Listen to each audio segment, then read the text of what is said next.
Most of us grew up believing discipline is a personality trait. Either you have it or you don't. If you can't stick to a routine, something is wrong with you. You're weak, lazy, unmotivated. Here's the problem. That belief is wrong. And it's not just wrong emotionally, it's wrong biologically. Your brain was never built for long-term thinking. It wasn't designed to help you hit goals 5 years from now. It was built for one job: keep you alive today. For hundreds of thousands of years, humans lived in conditions where energy was precious and danger was constant. So the brain adapted to do the smart thing in that world: conserve energy, chase quick rewards, and avoid unnecessary risk or effort. That wiring hasn't gone away. It's still running the show. So when you try to get up early to exercise, part of your brain reads that as a threat to comfort and energy. When you sit down to write, study, or work on something meaningful, your brain nudges you toward the easiest nearby source of pleasure: your phone, a video, anything with instant payoff. This isn't a character flaw. It's ancient software doing exactly what it was built to do. And here's the key distinction. Your brain isn't trying to make the best decision. It's trying to make the easiest one. That's not irrationality. It's efficiency. Researchers call this tendency toward the path of least resistance cognitive ease, and it operates automatically, often before you're even aware you're choosing. So the real issue was never a lack of willpower. It's a mismatch, a brain optimized for short-term survival, trying to operate in a world that demands long-term consistency. If you keep trying to outmuscle that mismatch through sheer force of will, you'll lose. Not because you're weak, but because willpower is a depleting resource, and biology always wins the long game. Once you're tired, your brain defaults back to autopilot. And autopilot always picks the path that costs the least energy. So if willpower isn't the answer, what is? Understanding the enemy correctly. And the enemy isn't you. Here's an uncomfortable truth. Self-control isn't a fixed inner strength. It's fragile, and it collapses fast in a badly designed environment. Picture this. You decide to start working out. You're fired up. But your gym clothes are stuffed in a drawer, your shoes are buried in a closet, it's cold outside, and your phone, already unlocked to social media, is sitting 3 feet away on a comfortable couch. That's not a fair fight. You're not choosing between good and bad. You're choosing between what's effortless and what's inconvenient. And your brain, as we've established, will pick effortless every time. This is where the idea of choice architecture becomes powerful. The concept that human behavior is shaped less by intention and more by what's closest, easiest, and most visible in the moment. A simple real-world example. Cafeterias that moved water bottles to the front of the fridge, more visible, more accessible, saw water consumption go up and soda consumption go down. No lecture. No willpower required. Just a rearranged shelf. Now apply that logic to your own life. Want to read more? Leave the book on your pillow, not in a drawer. Want fewer phone distractions? Kill notifications and keep the phone in another room.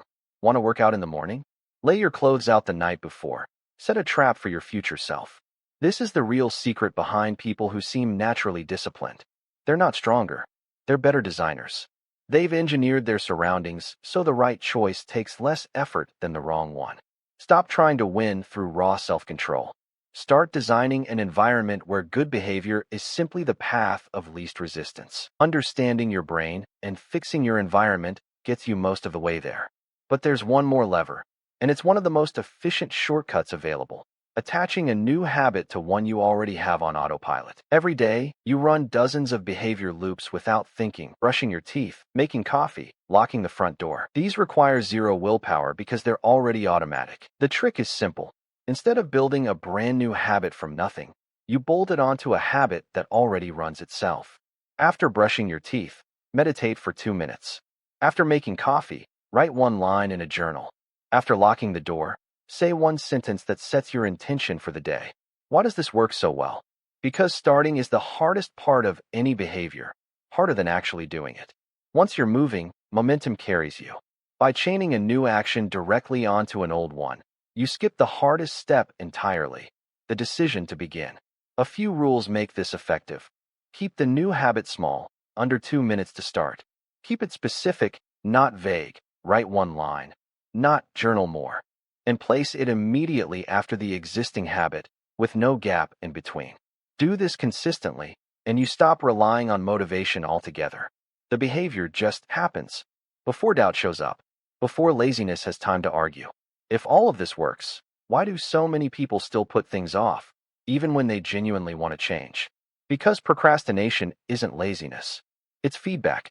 It's a signal that something in your system, your environment, your habit structure, your setup is broken. When you avoid a task, it's not because you don't care.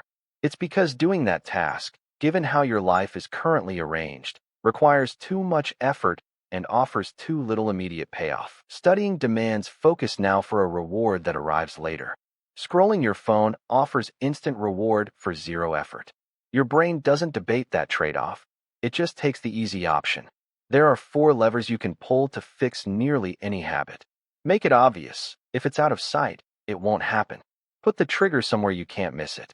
Make it attractive. Pair the habit with something enjoyable or make the setup pleasant. Make it easy. Reduce friction until starting takes almost no effort. Make it satisfying. Build in a small, immediate reward so your brain registers a win. Compare 2 versions of the same person trying to study. Version 1. Textbook buried in a backpack, desk cluttered, TV on, planning to grind for a full hour with no breaks or tracking. Result: they open TikTok instead, then feel guilty, then repeat the cycle tomorrow. Version 2. The material is already open on a clean desk. They start with a favorite drink playing in the background. They commit to just 5 minutes. When they're done, they check it off and reward themselves with something small, like an episode of a show. Same person, same goal, completely different outcome, because the system changed, not the person. Next time you catch yourself avoiding something, ask, is it visible? Is it appealing? Is it easy to start? Does it reward me when I finish? If the answer is no to any of these, you found a design problem, not a discipline problem.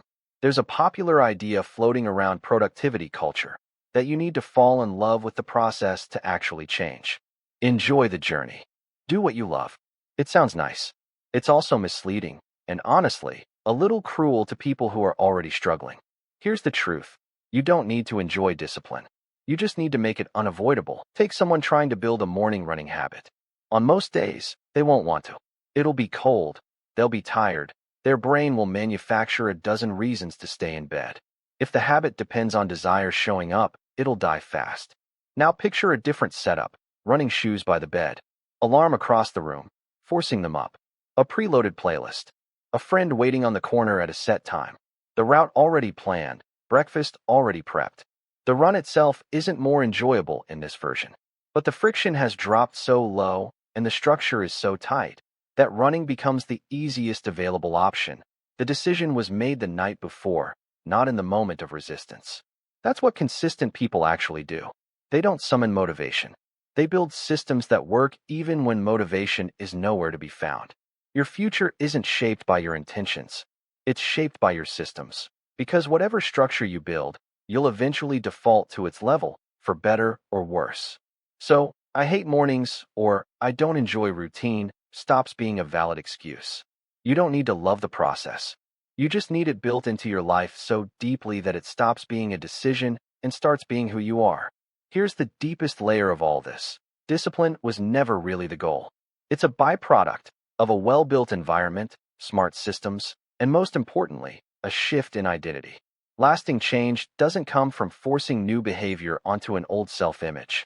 It comes from becoming someone new and letting the behavior follow naturally. Every time you follow through, even briefly, even imperfectly, you're casting a small vote for a different identity. Not, I completed a task, but I am someone who follows through. Repeat that enough times, and it stops being effort. It becomes who you are. So the real question isn't, how do I force myself to be disciplined? It's who am I choosing to become, one small action at a time. You don't need more willpower. You don't need to love the grind. You need a system that makes the right choice the easy choice, and enough small, repeated actions to build a new identity around it. So here's the question for you. What's the first habit you're going to redesign today? Drop it in the comments, because writing it down is already the first vote for who you're becoming. If this reframed how you think about discipline, subscribe. We go deeper than surface level advice here.